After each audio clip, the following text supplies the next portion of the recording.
Hi friends, எல்லாருக்கும் வணக்கம். Welcome back my channel.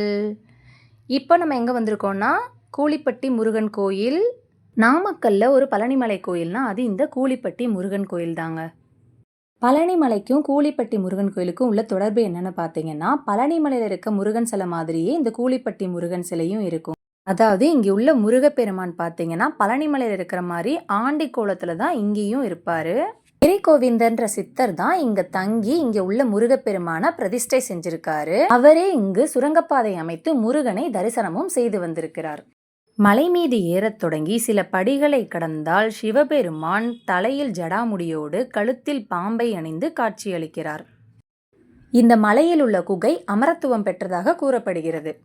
நுழைவாயிலை கடந்து ஏறத் தொடங்கியதும் ஞானப்பழத்தால் ஏற்பட்ட பிரச்சனையில் கோபித்து கொண்டு கைலை மலையை விட்டு சென்ற முருகப்பெருமானை சமாதானப்படுத்தும் வகையிலும் முருகன் தந்தைக்கு உபதேசம் செய்யும் நிகழ்வும் இடம்பெற்றுள்ளன.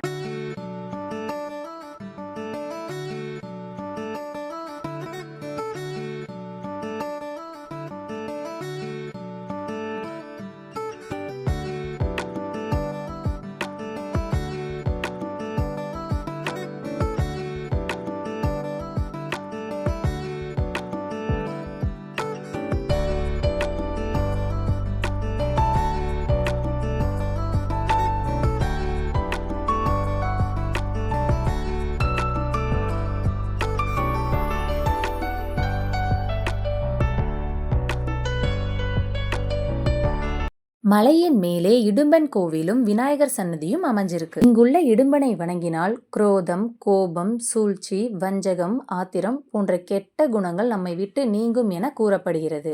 நாங்க போனது விசேஷ டைம்ங்க, அதனால தான் இவ்வளோ கூட்டம் இருந்திருக்கு கோயிலில். மற்ற நாட்களில் பார்த்தீங்கன்னா இந்த அளவுக்கு கூட்டம் இருக்காது.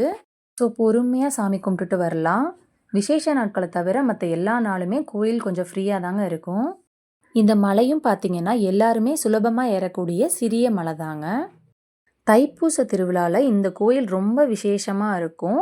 ஒவ்வொரு வருஷமும் பார்த்தீங்கன்னா மாலை 4 மணி போல் தேர் இழுப்பாங்க. மலையின் மேலே உள்ள கோபுரத்துக்கு அருகே சனி மூலையில் நவக்கிரக சன்னதியும் அமைஞ்சிருக்கு. மாதந்தோறும் அமாவாசை பௌர்ணமி நாட்களில் முருகனுக்கு சிறப்பு அபிஷேகமும் ஆராதனைகளும் நடைபெறும். கார்த்திகை பூஜை, சஷ்டி பூஜை, பங்குனி உத்திரம், சூரசம்காரம் உள்ளிட்ட திருவிழாக்களும் இந்த கோயிலில் சிறப்பாக நடைபெற்று வருது. இந்த கோயிலில் உள்ள பழனியாண்டவரை தரிசனம் செய்தால் விரைவில் திருமணமாகும் என்பதும், முருகனுக்கு சஷ்டி பூஜை செய்து மனமுருக பிரார்த்தனை செய்தால் குழந்தை பேறு கிட்டும் என்பதும் பக்தர்களின் நம்பிக்கையாக இருக்கிறது. நாமக்கல்ல இருந்து 3 கிலோமீட்டர் தொலைவில் துறையூர் செல்லும் சாலையில தான் இந்த கோயில் அமைஞ்சிருக்கு.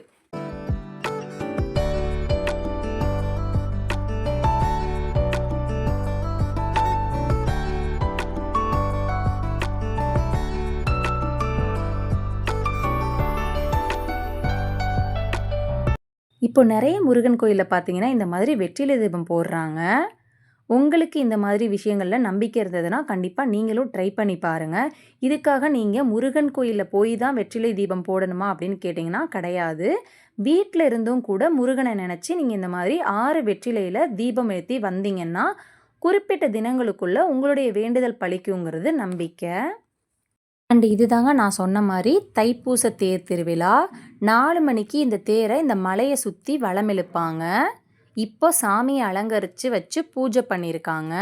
அண்ட் இந்த மலை கோயில் அடிவாரத்தில் பார்த்தீங்கன்னா ஒரு விநாயகர் கோயில் இருக்குது. அந்த விநாயகர் கோயிலில் இந்த மாதிரி நாக விக்கிரகம், சிவன் சந்நிதி இது எல்லாமே அமைஞ்சிருக்கு. யாராவது ஒரு சிலர் மலை ஏற முடியல அப்படின்னா அவங்க இந்த கோயிலை வணங்கிட்டு போகிறாங்க. நாங்கள் எப்போவும் மலை மேலே உள்ள கோயிலையும் தரிசனம் பண்ணுவோம், கீழே இருக்க இந்த கோயிலையும் தரிசனம் பண்ணிட்டு தாங்க போவோம். இன்றைக்கி அப்படி தான் பண்ணோம். சாமியோட தரிசனமும் நல்லா கிடச்சிது, ஆசீர்வாதங்களும் நல்லா கிடச்சிது. உங்கள் எல்லாருக்கும் இந்த வீடியோ மூலமாக சாமியோட ஆசீர்வாதம் கிடைக்கணும்னு நாங்கள் ப்ரே பண்ணிக்கிறோம்.